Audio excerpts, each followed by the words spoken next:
क्या हाल है मेरे दोस्तों, आपका फिर से स्वागत है इंटरेस्टिंग टीवी पे। आज हम फिर से आपके लिए एक और नई वीडियो लेकर आए हैं। आज हम बात करने वाले हैं टाटा QRF के बारे में, यानी कि क्विक रिएक्शन फाइटिंग व्हीकल के बारे में। ट्विटर पर टाटा एडवांस सिस्टम की तरफ से एक फोटोग्राफ रिलीज की गई थी और अभी आप अपने स्क्रीन पे इस फोटोग्राफ को देख ही रहे हैं। टाटा द्वारा बनाए जाने वाली एक क्विक रिएक्शन फाइटिंग व्हीकल एक स्पेशल तरीके का व्हीकल है जिसको युद्ध जैसे सिचुएशन में एक टैक्सी के तौर पे यूज किया जाएगा। यानी लड़ाई के लिए जाने वाले जो ट्रूप्स होंगे वो इसमें बैठकर फ्रंटियर्स के पास तक पहुंचेंगे और जब वो लोग मूव कर रहे होंगे तो बेसिकली उनको प्रोटेक्शन मिलेगी, क्योंकि ये व्हीकल बुलेट प्रूफ व्हीकल है। भारतीय सेना कई जगहों पर काउंटर इंसर्जेंसी ऑपरेशंस में इन्वॉल्व होती है और कई बार उनके कॉन्वॉय के ऊपर भी हमला हो जाता है। ऐसी स्थिति में ऐसे तरीके के व्हीकल काफी ज्यादा यूजफुल होने वाले और QRF के साथ साथ भारतीय सेना कई और व्हीकल्स अपने बेड़े में शामिल कर रही है। देखिए, राजौरी में जो एम्बुश किया गया था भारतीय सेना के ऊपर, उसके बाद ये कॉन्वर्सेशन काफी तेज हो गई थी कि भारतीय सेना को काफी तेजी से इन 72 बंद गाड़ियों को अपने बेड़े में शामिल करना चाहिए। लेकिन जो लोग डिफेंस को काफी क्लोजली मॉनिटर करते हैं उनको पता होता है कि इंडियन आर्मी की तरफ से पिछले 2-3 सालों में कई ऐसे व्हीकल्स अपने बेड़े में शामिल किए गए हैं जो काफी ज्यादा प्रोटेक्टेड हैं। डिस्कशन को आगे बढ़ाने से पहले आइए इस कॉन्सेप्ट को समझते हैं दोस्तों। ये बेसिकली नेटो का स्टैंडर्डाइजेशन एग्रीमेंट है जिसके बेसिस पे प्रोटेक्शन नापी जाती है। वैसे तो ये काफी डिटेल स्टैंडर्ड है दोस्तों, जहाँ पर अलग अलग तरीके के एम्यूनेशन के बारे में बात की जाती है, आर्टिलरी शेल्स के बारे में बात की जाती है और आर्मर पियर्सिंग राउंड्स के बारे में बात की जाती है। लेकिन अगर हम लोग इस डिस्कशन को काफी सिंप्लीफाइड रखें तो आपकी स्क्रीन के ऊपर जो टेबल है एक बहुत अच्छा स्नैपशॉट है दोस्तों। अगर आप इसको ध्यान से देखेंगे तो आपको समझ में आ जाएगा कि लेवल 1 पर 5.56 45 नेटो और 7.6 251 नेटो लेवल 1 प्रोटेक्शन को भेद नहीं पाएंगे। लेकिन अगर बात की जाएगी 7.6 टू 39 मिलीमीटर की स्पेसिफिकली, वो बुलेट जो स्टील कोर के साथ में आती हैं वो लेवल 1 प्रोटेक्शन को काफ़ी आसानी से भेद सकती हैं और उसके लिए लेवल 2 का प्रोटेक्शन चाहिए होता है। अगर आप टेररिस्ट की बात करें तो आमतौर पर 7.6 टू 39 मिलीमीटर यानी कि AK सीरीज की राइफल को यूज करते हैं और पाकिस्तान बेस्ड आउटफिट्स जो हैं वो स्टील कोर का भी प्रयोग करते हैं। ऐसे प्रोटेक्शन के लिए कम से कम लेवल 2 की प्रोटेक्शन की आवश्यकता होती है। लेकिन अगर आप लेवल 3 की प्रोटेक्शन ले सकते हैं तो आप कह सकते हैं कि हर तरीके की बुलेट से आपका व्हीकल सुरक्षित है। लेकिन अगर व्हीकल हैवी मशीन गन के सामने जाएगा तो उसके लिए कम से कम लेवल 4 की प्रोटेक्शन चाहिए। अगर BMP कैटेगरी का व्हीकल वहाँ पर आ सकता है तो आपको कम से कम लेवल 5 की प्रोटेक्शन चाहिए। अब चीज़ों को कॉन्टेक्स्ट में डालने के लिए आइए पहले समझ लेते हैं कि टाटा QVR की स्पेसिफिकेशंस के बारे में।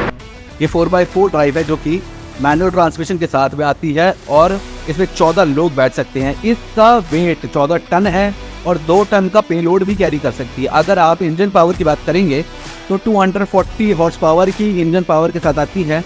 और प्रोटेक्शन की बात करेंगे तो स्टैग लेवल 1 का प्रोटेक्शन है। इंडियन आर्मी जब भी कोई व्हीकल एक्वायर करती है तो उनकी सबसे पहली प्रायोरिटी होती है कि इसकी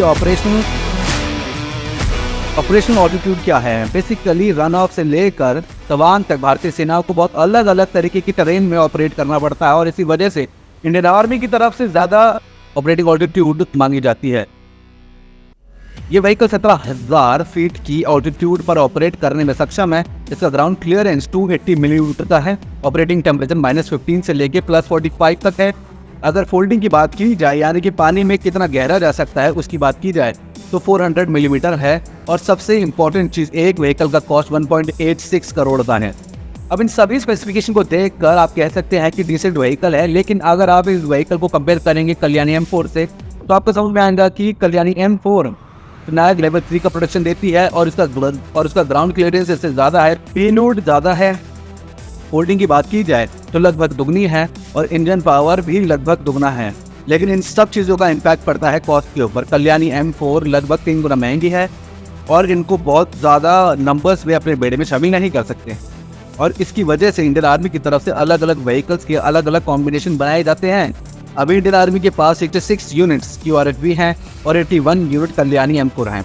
महिंद्रा SLV की बात की जाए तो इसकी 1300 यूनिट्स ऑर्डर की जा चुकी हैं और कैस्पर जैसे सिस्टम भी ऑलरेडी इंडियन आर्मी के पास में मौजूद है। इन सभी चीज़ों को देखकर कहा जा सकता है कि इंडियन आर्मी की तरफ से ये जो मैकेनाइज्ड पुश दिया जा रहा है उसकी स्टार्ट अच्छी है, लेकिन यहाँ पर और काम करना बाकी है दोस्तों। इसी के साथ आज की वीडियो में इतना ही रखते हैं। लेकिन दोस्तों आप बताना है कि यार टाटा ग्रुप जो है, रतन टाटा जी जो है, टाटा की फाउंडेशन जो है वो हमेशा इंडियन आर्मी के लिए अलग अलग गैजेट्स, अलग अलग टेक्नोलॉजी, अलग अलग चीज़ें, व्हीकल बहुत सारी चीजें बनाते हैं और इंडियन आर्मी को इतना सपोर्ट करते हैं। तो कमेंट बॉक्स में बताइए कि आप रतन टाटा को सपोर्ट करेंगे या मुकेश अंबानी को सपोर्ट करेंगे, और साथ में बताएं कि टाटा ग्रुप जो है वो कितना डोनेट करते हैं इंडिया की भलाई के लिए, इंडिया की बेहतरी के लिए, ह्यूमैनिटी के लिए, उसके बारे में आपकी क्या राय है। और साथ अगर आपको इस वीडियो में मजा आया और अगर आप सच्चे देशभक्त हैं, हिंदुस्तान भारतीय आर्मी को सपोर्ट करते हैं, Indian army, Indian air force, Indian navy को सपोर्ट करते हैं, हमारे हर एक सोल्जर को सपोर्ट करते हैं, तो कमेंट बॉक्स में जय हिंद जय भारत माता जरूर लिखना। एम करते हैं करीबन 1000 लाइक्स के लिए। अगर 1000 लाइक्स हो जाते हैं तो हम वादा करते हैं इसके ऊपर सेकंड वीडियो बनाएंगे, और जिस कमेंट के ऊपर सबसे ज्यादा लाइक्स पड़ेंगे उसकी वीडियो सबसे पहले हम आपके लिए लेकर आएंगे। दोस्तों सपोर्ट कीजिए हमारे चैनल को, वीडियो को ज्यादा शेयर कीजिए व्हाट्सएप ग्रुप्स पे, दोस्तों के साथ, फैमिली के साथ, इंस्टाग्राम पे, ट्विटर पे और हर जगह दोस्तों, ताकि हर एक व्यक्ति को मालूम पड़े, हर एक सिटीजन को मालूम पड़े हमारे देश में क्या प्रोग्रेस हो रही है, हमारी आर्मी कितनी प्रोग्रेस पे है और क्या क्या टेक्नोलॉजी ऐड ऑन हो रही है हमारी आर्मी के अंदर। फिर मिलेंगे दोस्तों एक नई वीडियो में, तब तक के लिए धन्यवाद। जय हिंद दोस्तों।